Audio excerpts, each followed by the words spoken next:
Okay, let's get started. All right, so I did review everybody, and I got an echo.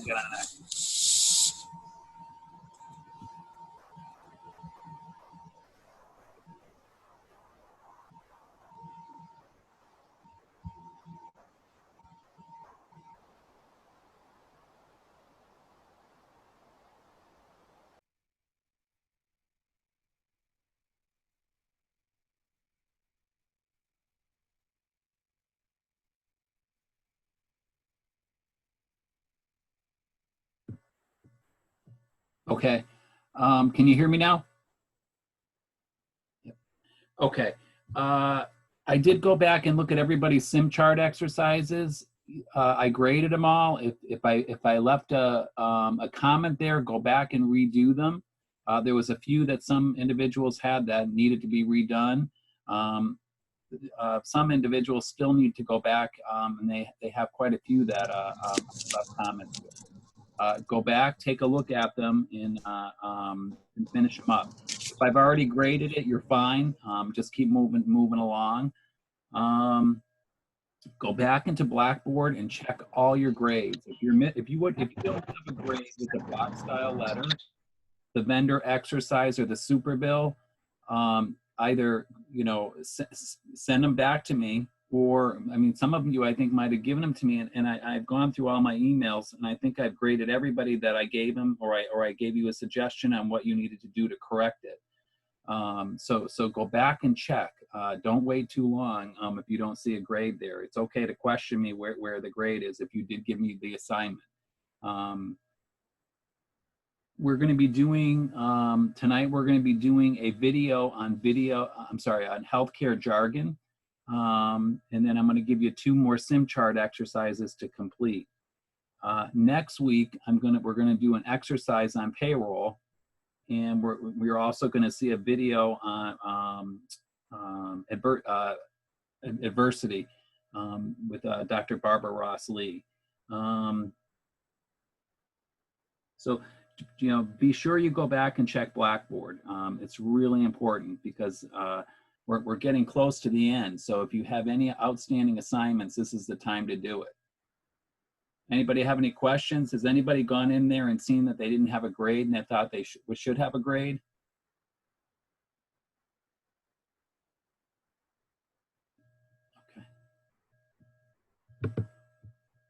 Okay. All right. I'm going to put the video on. Hopefully it will work.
Jargon.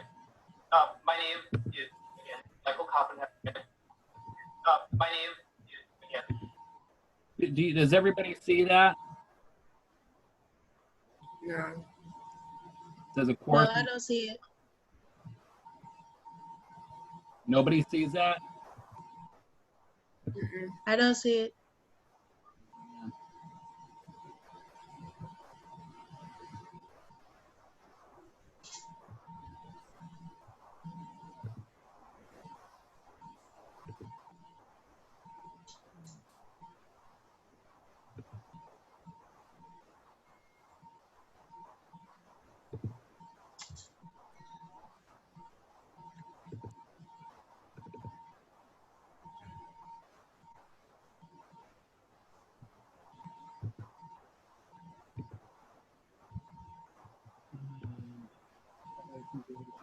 Jargon.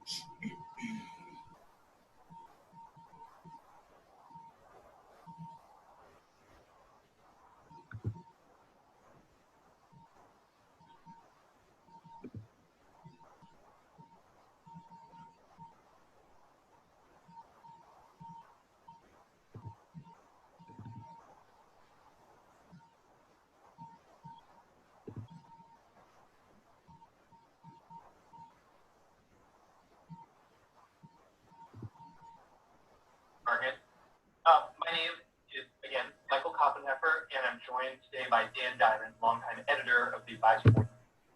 Do you see it or no? No. Still No. Do you hear it? Yes.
Jargon.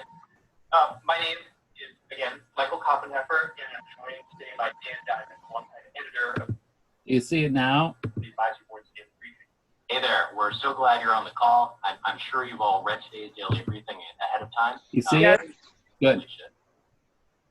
So we would have, of course, loved to be. So these two guys, I apologize, they kind of banter back and forth a little bit in the beginning, but as as it moves along, it gets a little better. So just be patient with the two of them. The video is actually a few years old, but the healthcare terminology is still contemporary. And I'll stop it in between at certain points just to talk about and try and provide a little more clarity around what they're talking about. We're borrowing that on video, but you're going to have to settle for our photos here. Among other things, Dan and I are experts in healthcare jargon because we see so much in our daily work. There are dozens of terms we hear our colleagues, our members, all the time, and when you come down to it, it's not always clear what the terms actually mean. In fact, right before we got on the call, Michael and I were just discussing a story that's going to be in tomorrow's daily briefing. And what was it? I checked my notes. The American Medical Association Specialty Society Relative Value Scaled Update Committee, or better known as the RUC. That's obvious, right? So we figured if terms like that weren't clear to Michael and I, they're probably not clear to other folks either. And judging from the 1,000+ advisory board members on the line right now, I guess we were right. So today we're going to do our best to demystify as much healthcare jargon as we can. So this was a call that many were able to join through the advisory board. So the advisory board is it's an organization that you pay to join. And what they actually do, they actually look across the nation and sometimes even the world to see where healthcare is moving, what direction certain technologies might be moving toward. Billing. There's a lot around billing and being contemporary, that you're capturing all your charges appropriately based on whether it's Medicare or any other of the payers. So you actually pay to be part of this, and you can actually go yearly, and they'll tell you based on the data that they pull in what is the most contemporary direction to move when it comes to program development. And here's the way we thought about this web conference, the way we want you to think about it too, like a window into our office conversations, the wonky talks that Michael and I have. We're also going to send all of you a follow-up email with links to more resources on all of these terms. And we're also going to be trying something else with today's session. So the slides you're going to be seeing are drawn entirely from resources that are available to you on advisory.com. We mainly use infographics, like the dozens you see up on screen. They're pulled directly from advisory.com/infographics. We also pulled a lot of study illustrations, tens of thousands, charts, graphs, other illustrations you can access. We did this because we wanted you to see just how easy it is to use advisory board resources for your own reports and presentations. Okay, that's enough commercial for now, Dan. Back to jargon. So the term that finally pushed me over the edge was frontline accountability. Our workforce experts talk a lot about how important frontline accountability is for having your organization perform its best. By frontline, they mean the employees at a healthcare organization who are actually on the front lines of care, so not managers, not executives. By accountability, they mean personal responsibility for performance. So together, the concept of frontline accountability means staff at your organization should feel personally responsible for the success of overall organizational goals, not for just their own specific work. If you instill frontline accountability at your organization, your staff will all be rowing in the same direction as this infographic illustrates. That sounds important. It is, and it made me wonder though, what does frontline accountability have to do with accountable care, which is another phrase we hear all the time? I don't know, Michael, what does that have to do? Well, nothing. So Dan, what is accountable care? So accountable care is is the guiding principle behind many of the delivery system payment reforms that are underway right now. The belief that your organization needs to be accountable for making sure patients get the right care, the right time with the right follow-up steps. There's a great aspiration. How do you actually make it happen? And that's the hard part. Healthcare providers need to develop a lot of new capabilities. Care management, care coordination, value-based reimbursement contracting, like the ones that you see on the vertical axis of this slide.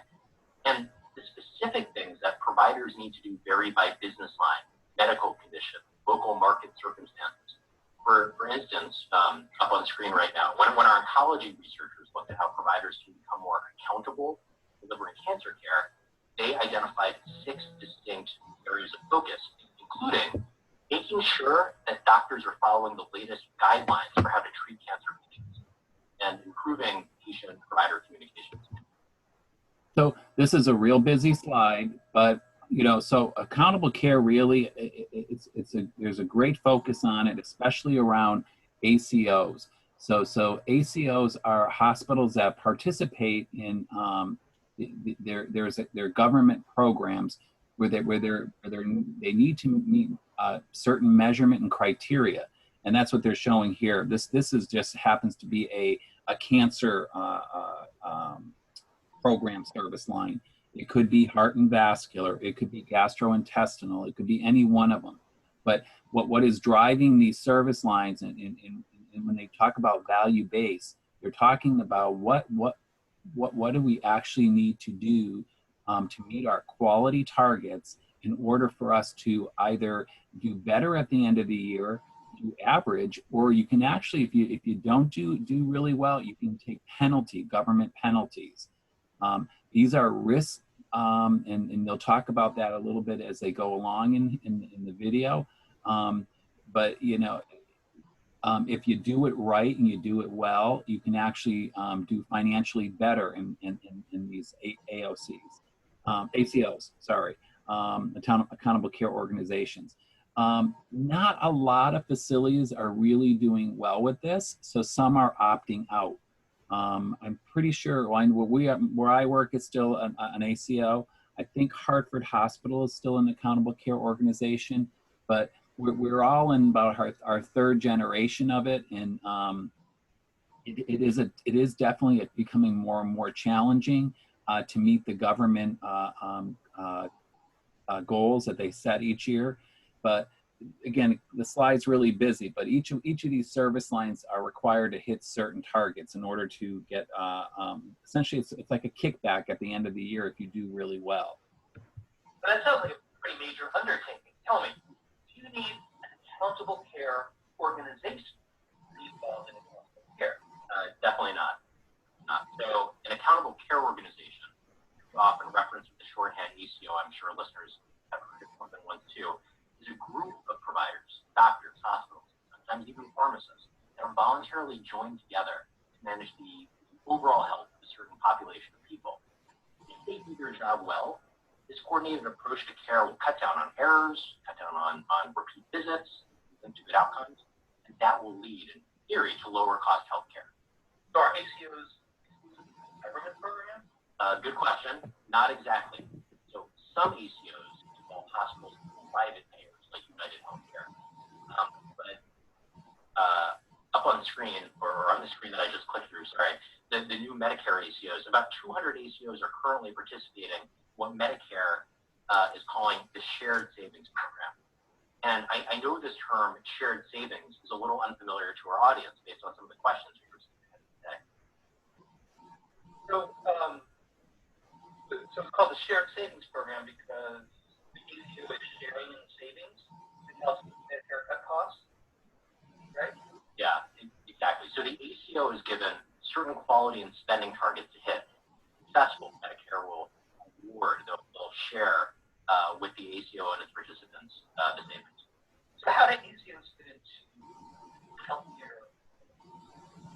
Well, healthcare reform can refer to lots of things, right? It can refer to the health law that was signed in 2010. At least that's how most people commonly use it as shorthand.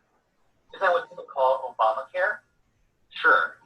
And let's actually double back on that in a second. So healthcare reform, and listeners, you have to imagine, I'm doing this live, I'm using air quotes here for. So healthcare reform is the requirement that all Americans carry some form of insurance. This was the legacy from President Obama, and it is a very good thing for us because it was far more risky for people to be running around without insurance. So as much as it was a challenge to try and get everybody in the nation on some form of insurance, it certainly pays off for both the patient and the facility. Healthcare reform, it's ongoing. It can mean the ongoing efforts at the state level, the debate in Congress, what Medicare staff are trying to do, what hospitals and private payers are pushing for. You could argue that efforts to change the sustainable growth rate, the SGR, which some listeners asked us about, how Medicare pays physicians, that's health reform too. Okay. But the 2010 health reform law, the Accountable Care Act, sometimes better known as Obamacare, there has been debate over how political that term actually is. That includes a lot of provisions to reform healthcare.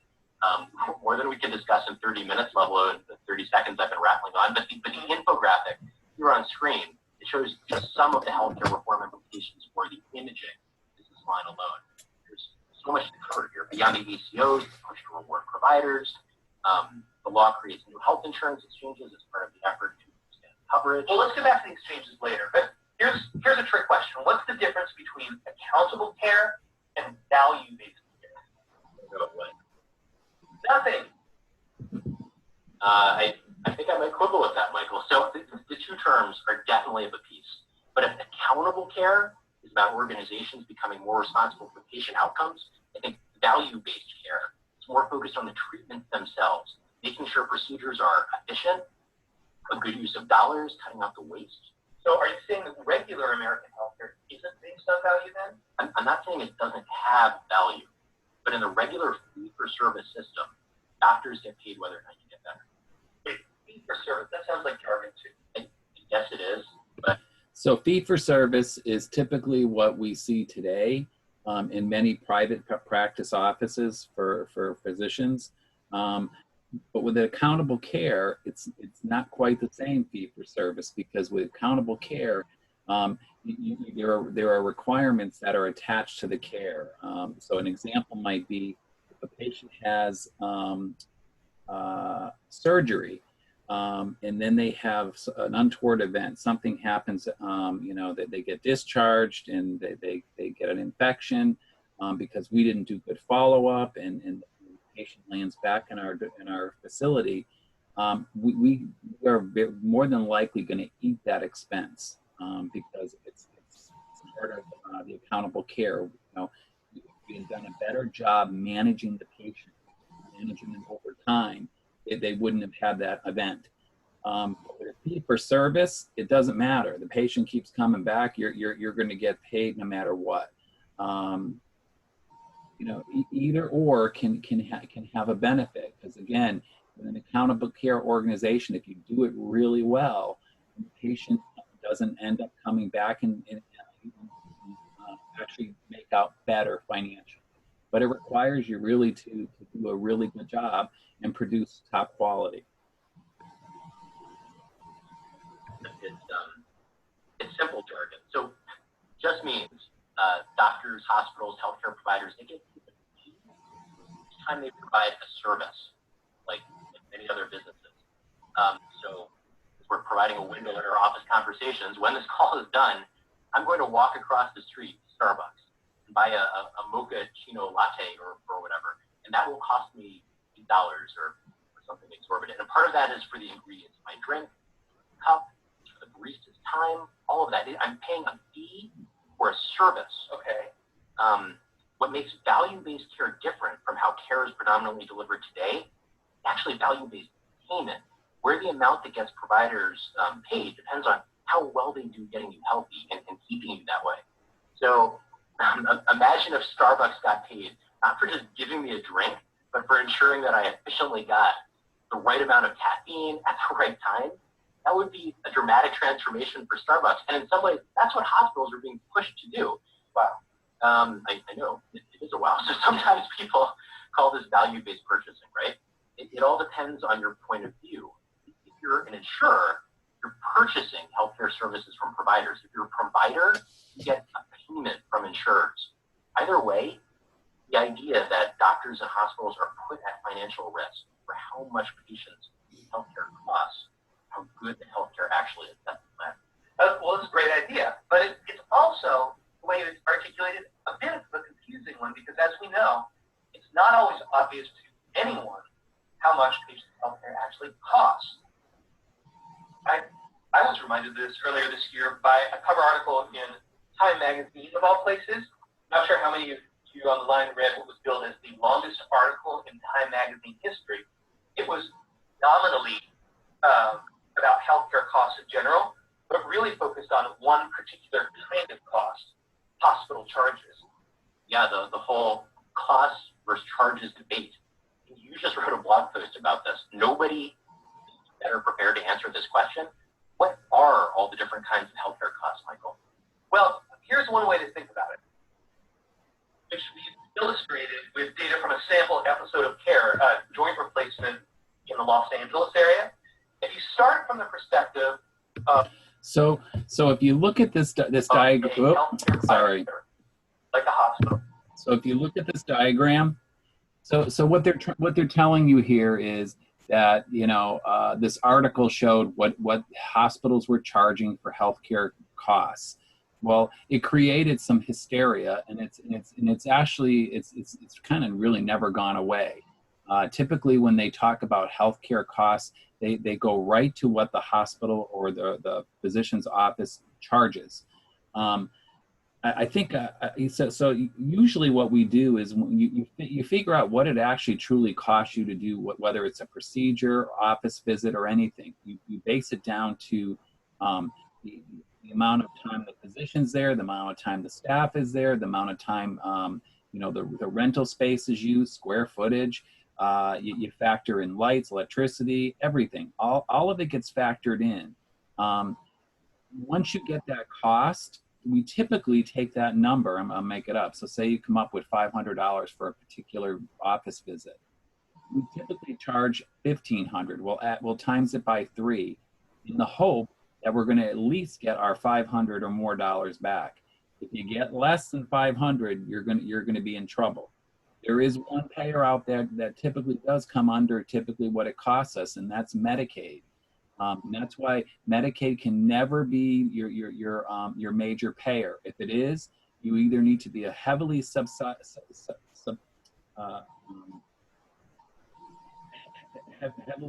government needs to I can't think of what I want to say. The government needs to. Oh my God, I'm gone blank. Subsidize. Sorry. So the government needs to heavily subsidize you either because you're a free clinic or something, because if Medicaid is your biggest payer and you're in the area that you're serving, you're going to be financially in trouble. So going back to this diagram, so they're talking here about joint replacement. So there's two things you got to understand here. Obviously the bill, then you got to understand the location. So if you're going to do joint replacement out in California, yeah, if you're going to do somebody's hip or knee, it's probably going to come out to about $89,000 in totality for the hospital side charges for what they're going to bill. If you were to do this in Boise, Idaho, in the middle of the country where it's not quite as costly, it might cost you maybe $49,000. But what they're trying to say here is, this is what we want to bill, okay? That's what we want to bill. This over here is really what we're hoping to actually get from the insurance company, $26,000. And down here, the $15,000 is really what it costs us to do it. So if anybody gives us less than $15,000, any payer or Medicaid or Medicare, if we get paid less than $15,000, then we're doing something that we're doing and losing money on. Does that make sense to everybody? So this is the number everybody was focused on. They were like, oh my God, hospitals are charging us $89,000 for hip replacement. Well, we could get that, and one of the ways we can get that money is if a private payer comes. And typically, does anybody know where we typically see private payers coming from? Oh, hang on, I can't hear you guys.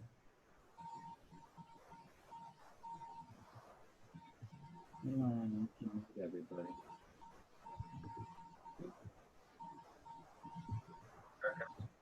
Still get their health insurance coverage from.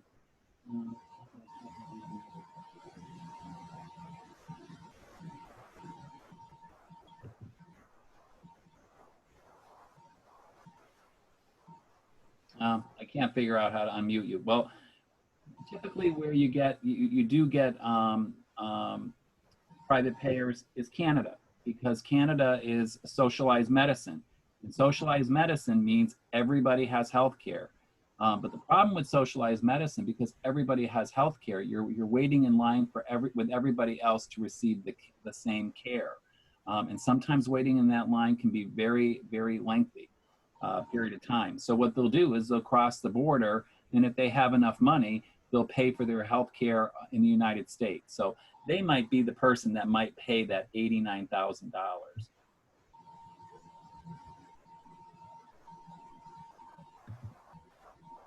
Right. So getting back to how hospitals are being pushed to assume risk, and recalling the key distinction on what hospitals charge versus what they're paid, Medicare is going to pay hospitals less if they're having too many avoidable readmissions. And for our listeners, to clarify, Michael, what makes a readmission avoidable? Well, a readmission is when someone has already been in the hospital for something, is discharged, and then they need to go back into the hospital again. I've read a lot of research on this. I've experts and I have chatted. I think the consensus that readmissions just happen sometimes, and that a hospital team can only do so much. For example, if a patient is following instructions. Well, sure, sometimes things go wrong, but we know now that if healthcare providers do a good job making sure that patients take their medicines, eat right, go to checkups after they've been discharged from the hospital, you won't have as many readmissions. And that's why we talk about avoidable readmissions. Some of the modifiable predictors of readmission, you might call them the things that actually affect. Those are some of what's shown in the gray box on the right of the slide. Okay. So that makes sense to me. There are many other kinds of value-based payments too. Shared savings programs, which we already talked about, or another type of bundled payments. Yes, I can go a little bit deeper here. I will. Bundled payments are an arrangement where instead of player and healthcare getting separate payments under services, there on the left side of the left side of the slide, you can do one for an episode of care, say a hip replacement. Right. Doctors, hospitals, other providers,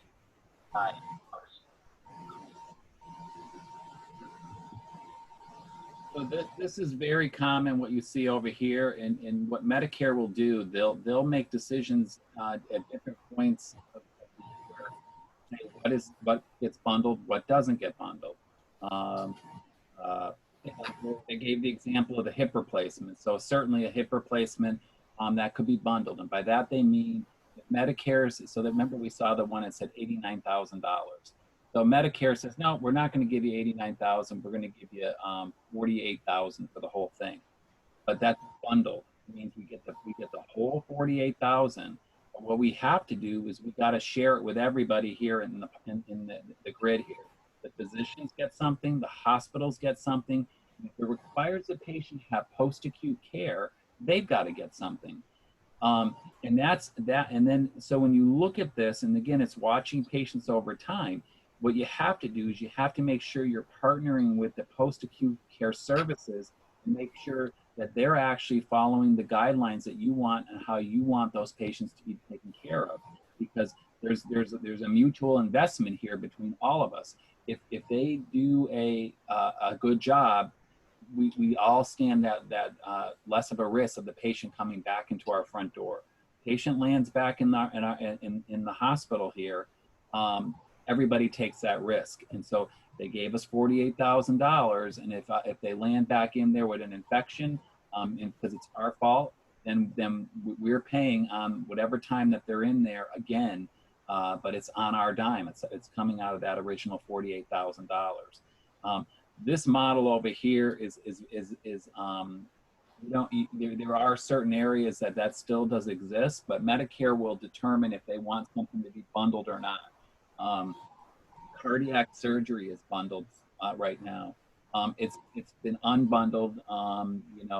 Some electrophysiology procedures are bundled, but that's dependent, and it can change yearly. No, that makes sense. And we hear a lot of talk about getting different kinds of healthcare providers to work together differently, one way or the other. Sometimes another term that I've heard a fair amount about is medical home. Medical home. Explain how that fits into bundle payments and all the rest. Sure. And this is another one of my favorite terms, I suppose. So simply put, a medical home is let's see if I can. A medical home is a partnership between doctor, specialist, patient, family. It's another way of implementing accountable care. We want to make sure that care is accessible and being coordinated. That's kind of abstract. Right, it does. So here's, I don't know if this is going to be as good as the Starbucks example, but here's one way to think about it then. Imagine a football team. The medical home, you've got your team of medical professionals, cardiologist, a geriatrician, physical therapist, some nurse practitioners, whatever the case might be. The primary care doctor is at the center. He or she is the quarterback, making sure that care is being coordinated, that the right next steps are being taken. Okay, I can see how that could have some value, but So this very top traditional care pathway is just very episodic. You go have a sore throat checked. You go to maybe go somewhere and you see some care for some acute illness. Then you go home and you got an antibiotic. Okay, it is what it is. It's very episodic. Nobody's going to check on you. When you look at the medical care pathway, there's a responsibility in here. And when you look at the very last one, this is the most important. Somebody's going to call you at home to see how you're doing. They're going to check on you, make sure that did you understand? Were you educated around the follow-up care? Do you have a follow-up appointment with your physician? Let's check to make sure. Did you pick up your medication? Are you taking your medication? So this whole medical home care pathway, it involves a large multidisciplinary group, but with the goal that we're going to deliver better quality, better care, and a far better outcome for the patient. Okay. bundle payments, medical homes. Why bother doing all that coordination? So, a few reasons. For one thing, bundle payments are typically the current total payment. So, the healthcare system is set up as a whole to save money. One pot of money, all the different providers have an incentive to work together more efficient. And working together, working more closely, is going to help them deliver higher quality care too. No, that makes sense. And probably quality probably impacted the efficiency. But what we're describing there sounds kind of like what we might call it integration, which is a word I've heard a lot. Yeah. So integration pops up in a bunch of different places. And I think in general, experts agree if the healthcare system or care was more coordinated, integrated, then system-wise, we would spend less money, we would deliver higher quality care. That's hard to argue with that, although when we talk about clinical integration, we actually need something very specific. And this is something else that you are expert at. Also, define clinical integration for the audience. Sure. So from our perspective, clinical integration is a specific type of legal arrangement that allows hospitals and physicians to collaborate on improving quality and efficiency while remaining independent entities. So the physicians get to invest in infrastructure, performance improvement, and other things like those different program attributes on the left side of the slide. In exchange, they get special permission to negotiate collectively for better payment rates or for bonuses from insurance companies.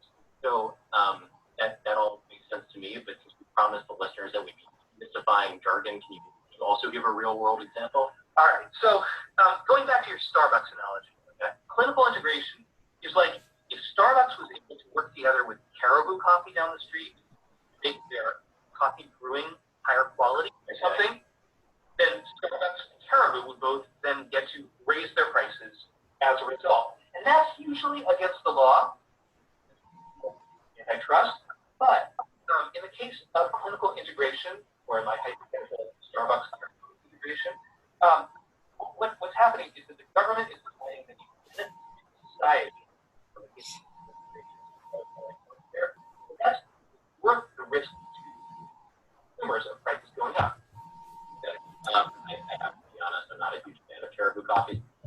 So I would probably say a good example, I appreciate they give the example of coffee here, but in a healthcare environment, you're typically with integration, you're seeing a lot of work around infrastructure, and the infrastructure, the biggest work you're going to see is around the information and technology, the EMR, the electronic health record. Hartford Hospital has Bacchus Hospital. They have a couple of hospitals, and I apologize, I don't know them all, that are part of the collection. Where I work, there's 3 other hospitals that are attached to us throughout Western Massachusetts.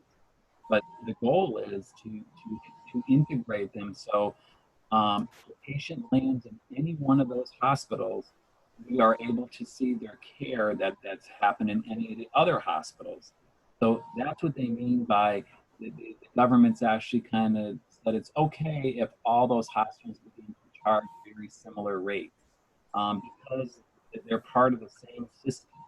In the past, that wasn't the case. They would constantly change charges depending on where their location was. So when you're integrated, you're actually able to benefit from that integration because you're actually able to deliver better quality care, and the government recognizes that. I hope there are no Caribou coffee with someone on the call. So talking about clinical integration,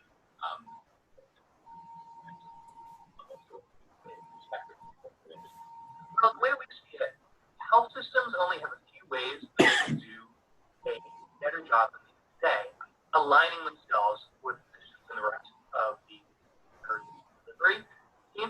And one way for hospitals and health systems to align better with physicians is to deploy their health and of course that all around the country for a number of years. Yeah. But if they're not going to do that, and they can't always for many reasons, clinical integration is pretty much the best option for hospitals. Okay, I got it. Integration, important for health systems, so I will play a little dumb here. And hypothetically, all that talk of integration, that must explain why so many health systems go to this. So for years, I don't want to lose sight. One of the biggest advantages to integration is actually manpower. Once you have integrated a group of hospitals and medical facilities, and by integration, they need to look identical in how their IT infrastructure is, the EMR, your policies, everything's got to be the same, apples to apples. But once you've done that, the biggest advantage is the ability to move staff. The minute you can start moving staff throughout your regions, you actually create a huge efficiency. People don't typically like to move from facility to facility, but if they're comfortable going to another hospital, knowing that it's the same medical record, it's the same system that we get our medications out of, or and everything feels good, and it's all you got to do is worry about where do I hang my hat and coat. There's a sense of more belonging with the employee. Again, not everybody likes to get in their car and drive maybe another 5 miles out of their way to go to work. Well, maybe you just pay for their mileage.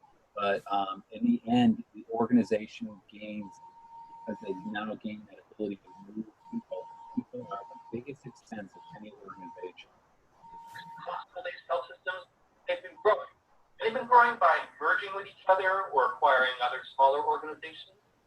But just combining two organizations in a legal sense, that isn't really going to create benefit to anybody by itself, at least other than more leverage when you're negotiating prices with insurance. Okay. What health systems that are merging or acquiring need to do, they need to actually get operations and strategies of both organizations working together. You have to get the strategies to line up. That process is called integration, or sometimes people call it post-merger, post-acquisition integration. So on the screen, here's one example of what integration system looks like just from a nursing perspective. There's a lot of different aspects of integration, but fundamentally, it's about aligning operations with strategy. And that graphic does have a lot of stuff. So let's see, since we're talking about integrating things separate, I do want to come back to something that we took down the road, and that was the idea of the health insurance institute part of health reform. One way to look at it is that they create a more integrated and easier to use way for regular people to buy health insurance. Okay, good. Tell me more. Okay, I will. The exchanges which come out of the healthcare reform law, they're basically online marketplaces. They let individuals and small businesses purchase insurance coverage. Folks keep talking about them as the orbits for expedient online healthcare, not plane tickets. And plans that want to participate, I know this was a question from listeners, they have to make sure they offer minimum essential benefits in order to qualify. Basically, the health insurer has to cover certain treatments or providers to get the set of who's been benefit for. These changes up on the screen right now are broken down into federal, partnership, state-run. It's reflective of who's actually going to be administering them. Given the number of states that said, you know what, we don't want to run this ourselves, we'll have the federal government run it, that has created a bigger lift and raised more questions about whether the exchange will actually be up and running in time for next year. Well, it does, one way or another, it does sound like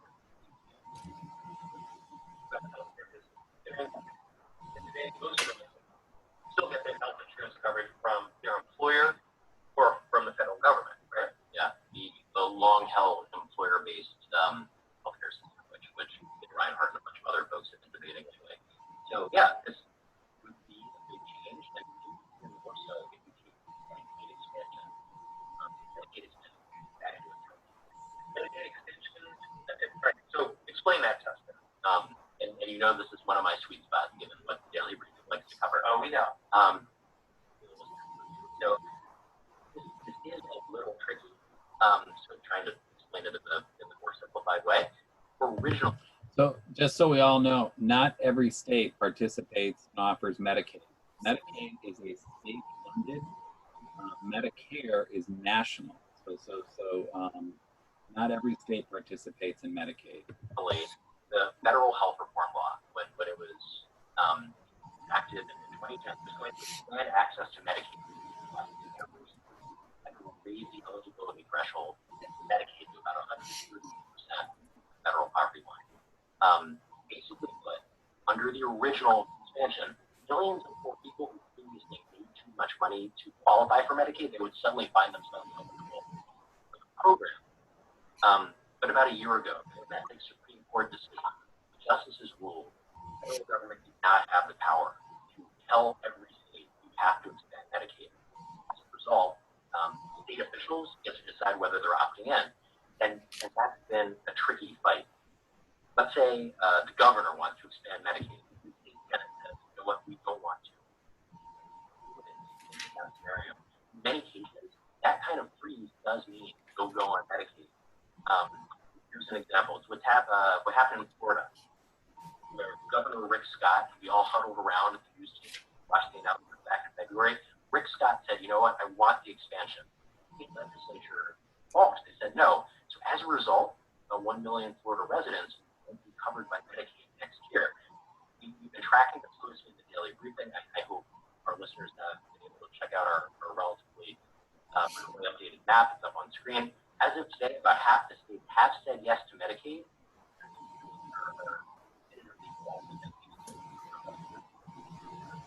What does that mean for people? So it has lots of implications. At the very least, I think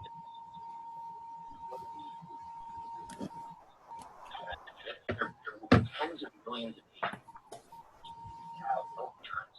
Now they will. That could mean, that should mean, more business for healthcare providers, including insurance that these patients have, do not pay doctors or hospitals as well as the average insurance now. Pretty big stuff, and it seems like, taking a step back, it seems like providers are going to have to get good at a lot of new competencies to be able to keep up with changes, Medicaid expansion, value-based payment, accountable care, all the rest of these.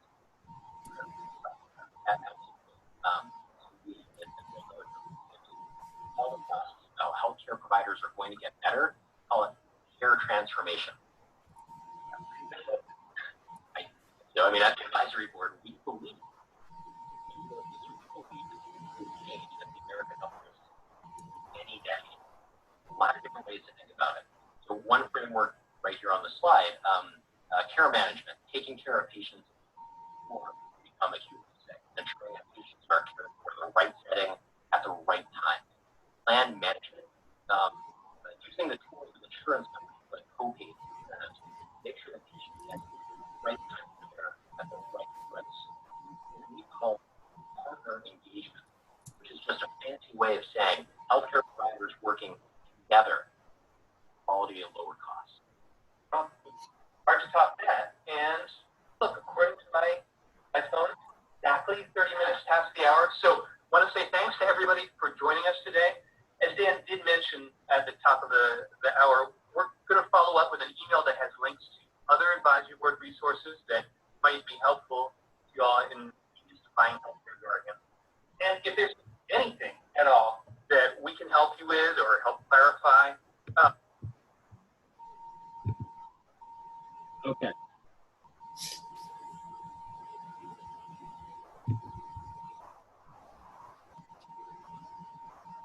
All right. So I hope you enjoyed that. All right. Anybody have any questions on that? No. Maybe you don't want to drive after watching that one. Get asleep. All right. So that's the healthcare jargon. I'm going to release 2 assignments in Blackboard. So I'm going to release the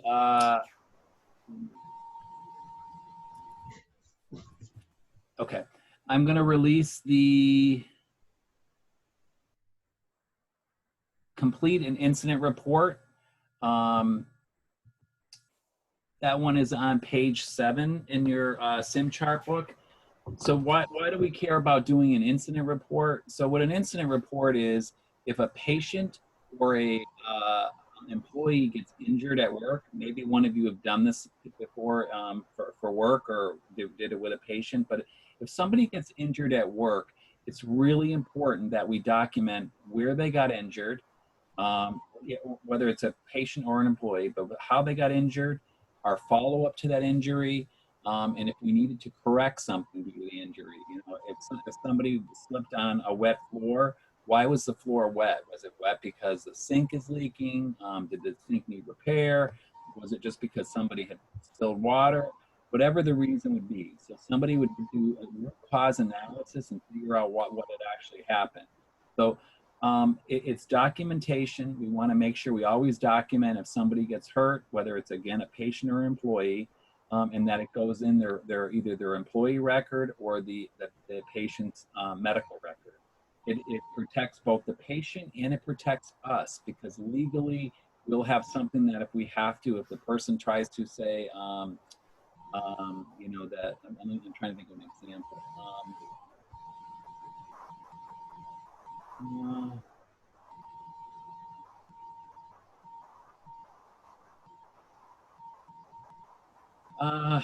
Well, I guess you know, falls. That's probably one of the areas you're typically going to see with people is that they fall.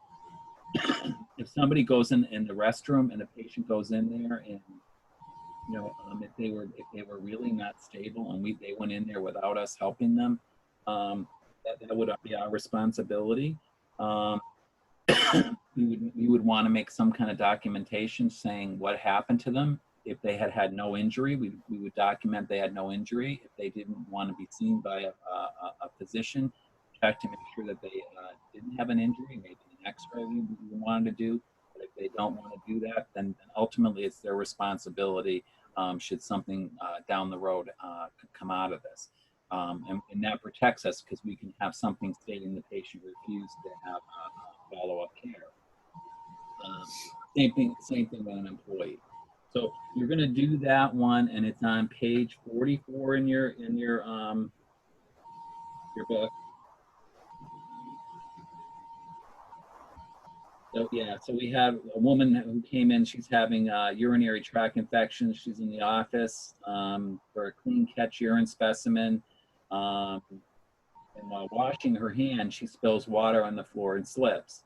So she's seen by the physician. They get her back to the exam room.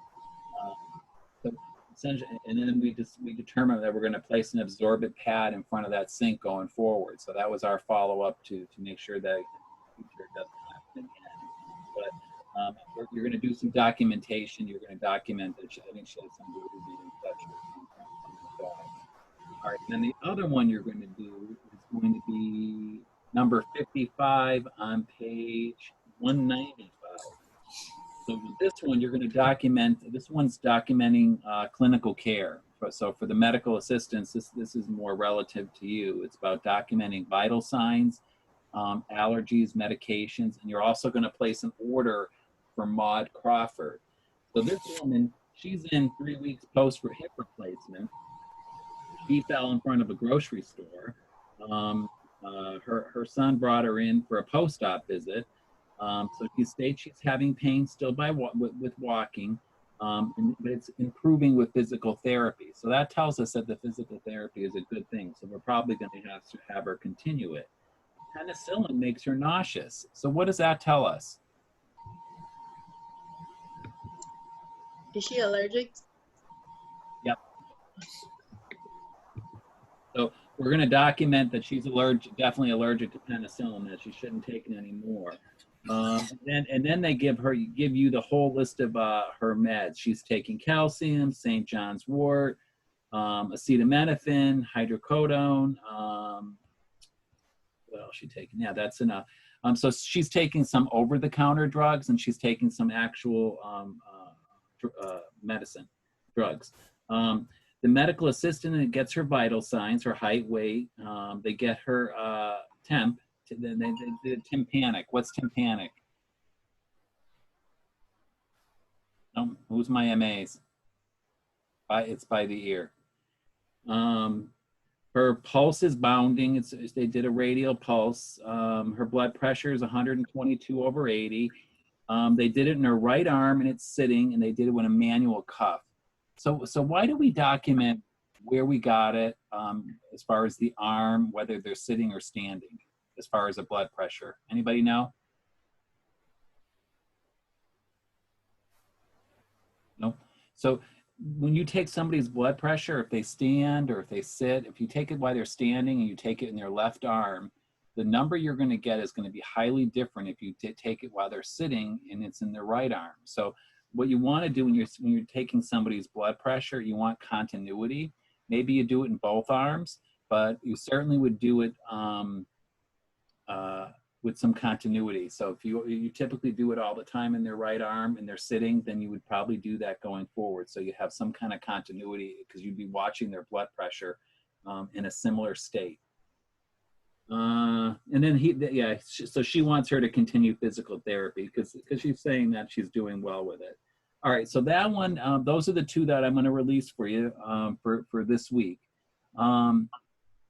Next week, what I will do just before probably Thursday or Wednesday, I'm going to send you a tool for calculating payroll. We'll do the first one, and I'll show you how to do the first one together in class on Friday. If you don't make a class, you can always watch the video. But I will show you how to do the first one. So you're going to calculate 3 people's payroll, and we'll be discussing salary versus non-salary people.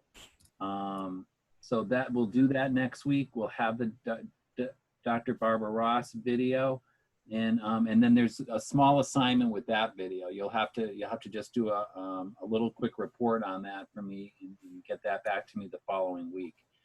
So we're quickly wrapping up. We're going to be, you know, I don't want to kiss our summer goodbye, but it's going to go pretty quick. We only meet a couple more times. So make sure you finish your sim chart assignments, get caught up on anything else that you have hanging out there in Blackboard. I'll try and release the study guide for the final soon to you. I don't think we take the final till August 24th or something like that. I can't remember. Or August 20.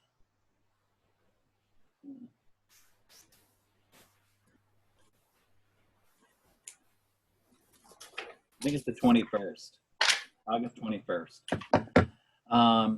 But it'll be here quick. So we only meet 3 more times, and then that 4th time is the final. So I'll get ready to release at least the study notes to you for the final.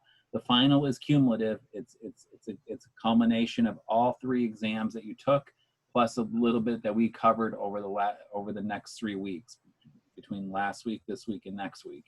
There'll be a little payroll on there as well. So that is all I have for today. Anybody have any questions? No. Nope. All right. So I will give you the gift of time. If you do have any questions, you can certainly email me. Hopefully I'm responding quick enough for you. And we'll see you next week. Again, when we start next week, I'll remind everybody to have that payroll exercise ready. So if you just can print it out, it'll make it easier, because you're going to need to fill it out and then scan it back to me. And remember, so block style letter, vendor exercise, and super bill. Those are the 3. If you've already given them to me and I've graded them, you're okay. If I haven't graded them, you don't see a grade and you did it, reach out to me. Or send me, some of you are going to modify your block style letters. But if I'm missing the vendor exercise or the super bill, get them done. Okay. Ready. All right. Have a good one. All right. Thank Bye now. you.